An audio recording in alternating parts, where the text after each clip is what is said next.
मंडळी, प्रखर हिंदुत्ववादी नेता अशी ओळख असलेल्या पंतप्रधान नरेंद्र मोदींची जेव्हा राष्ट्रीय राजकारणात एंट्री झाली तेव्हा त्यांनी नारा दिला होता, सबका साथ सबका विकास। पुढे त्यात अजून थोडा बदल झाला, सबका साथ सबका विकास सबका विश्वास। सत्तेचा काळ सरत गेला तसा नारा हळूहळू बदलत गेला। 2024 येता येता बटेंगे तो कटेंगे ते एक है तो सेफ है पर्यंत तो नारा येऊन पोहोचला। त्यामुळे भाजपची प्रतिमा हिंदुत्ववादी पक्ष अशी घट्ट होत असताना अचानक सरकारनं अल्पसंख्याकांसाठी एक योजना आणली, सौगात ए मोदी।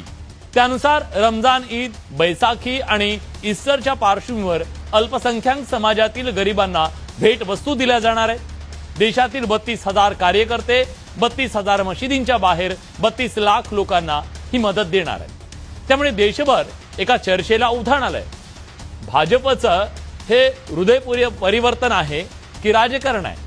पण भाजप कायमच सबका साथ सबका विकास मानत आलंय असं सांगत भाजपकडून योजनेचं समर्थन केलं जात आहे, तर विरोधक मात्र भाजपच्या हेतूवरच प्रश्नचिन्ह निर्माण करतायत। कुणाला यात बिहार आणि पश्चिम बंगालमध्ये आगामी निवडणुकीचा राजकीय हेतू दिसतोय, कुणाला मुस्लिम विरोधी पक्ष ही प्रतिमा बदलण्याचा प्रयत्न दिसतोय, कुणाला मुस्लिम मतांचं ध्रुवीकरण